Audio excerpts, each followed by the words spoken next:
Every time I do a Victober video, I try my best to look like a Victorian schoolmarm. Sometimes I succeed, sometimes I do not. I feel like I've got some more 50s things going on with the short hair. Today I'm going to go over my TBR for Victober, which is one of my favorite things that happens all year round. It is originally created by Katie and Kate, and this year they have three amazing new co-hosts, Marissa, Petra, and Roz, whose channels are really delightful. I'm trying not to be very ambitious this year because I'm always ambitious and I always do some of the books, but definitely not all of the books.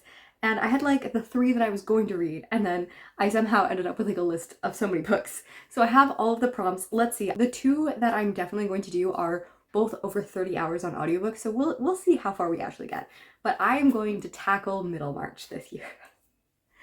And George Eliot and I have a long history, mostly in the Poe Party, which is the greatest thing of YouTube, and I adore it with my heart and soul, and I will link it below because it's a satirical, author-filled, spooky, dramatic, funny, but not at all less dramatic, show that is put together with amazing actors and care, and I love George Eliot in it.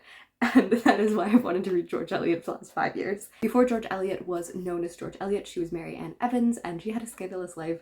That is one of the things I would love to dive into. I love people's lives, and researching her was an entire thing of, wow, this was unexpected and weird. Like, she was in this like relationship with a man who she wasn't married with, but like her old husband, like, accepted all of her children as his own, and like she was so popular that Queen Victoria, like the woman known for being like the staunchest, strictest Victorian Puritan woman ever, invited her and her lover to the castle. Yeah, there's some shenanigans going on, and maybe that's what I need to do for Victober, just like a Victober corner of like me telling fun author stories, because that's really my dream in life. Like that would be the career move, just telling random stories about authors that like don't relate to any like big thematic thing, just are interesting. I read her very lengthy essay, Silly Novels by Silly Novelists, and this was her critique on being what she was going to do, real literature. And it's something hard to critique sometimes when she's being feminist and when she's being a little bit like, no. She did talk about the shortcomings that a lot of women deal with the sexism they deal with, and yet she also chose a man's name because she was aware of that, but she also definitely satires them to the point of mockery in some ways as well. Middlemarch is going to be my first book. It deals with disability. I'm interested to see the way that corresponds with the plot. I myself have a disability and live in chronic pain, so I am always a little critical, but also love analyzing that. And it's interesting that the Victorian era actually represented it more than you would see in modern day. The next one that I'm going to be reading is David Copperfield by Charles Dickens. I have read one and a half, depending on what you call A Christmas Carol. I've also read A Tale of Two Cities. Neither of them were like wow factors, but I definitely enjoyed them. David Copperfield just seems like he's gonna be my mate, and I'm really hoping. I'm also really excited to watch that 2019 film with Dev Patel. It has looked brilliant, just bloody brilliant since I've ever seen the trailer all those years ago, and I've been waiting to read the book. So this is going to be for screen adaptation. It's also coming of age, and I'm really excited for it. And then for our group book, we're going to talk about The Mayor of Casterbridge, which is by Thomas Hardy. And everyone is like, he's so depressing. And I'm like, am I the only one who didn't find his books depressing? Like, I don't know. I just think I love depression too much. Or just like depressing melancholy. I don't know. I love sad books. So, and I don't find his books particularly sad, which I feel like is just apocryphal in just the whole community. Give me more sad books, because I haven't read Jude the Obscure yet. That is one of the books that was on my TBR for last year, and I did not get through it. I read so much of the introduction and like spent too many days thinking about the introduction that I didn't read the book, and that is the story of my life. But I'm really interested to read this one. It is about a guy who sells his wife in the beginning, which just, it sounds just the nonsense that happens in his books. Like, I find it more funny than sad. Like, obviously there's so much. Like, I could write essays on Tess of the D'Urbervilles and the ways that dynamics do, but I could also write essays on the like strange love antics and quadruples that are happening in Far From Madding Crowd. Like, that is my first introduction to him, and I was just like, I don't understand, because that movie is, I don't know, everyone says it's great, and I'm like, I did not understand a word of it, and I read the book and I was like, this makes a lot more sense, but it's also a lot of love interests. Yeah, I'm gonna go from there to The Goblin Market, which is a poem and also a short story, and this is one that I love fairy tales, I love short poems and stuff like that, so I'm really interested to read this. And then Sonnets from the Portuguese is by Elizabeth Barrett Browning. She is a cool woman who wrote love poetry, and there is this brilliant, wonderful book that is called Women Who Wrote, which is a collection of women writers, and they have an introduction, and in it talks about how brave it was. Like, she's often a little maligned as like not being the most feminist person because she wrote so much about like a man, and yet this book talks about how declaring her love and being allowed to express those things so freely was so revolutionary in the era, and we sometimes discount her for not being as feminist, but she was the foundation which so many feminist texts stand on, because beginning with that, the declaration of her passions and emotions are something that's so powerful. And those are the books that I hope to definitely read. Who knows, they're long.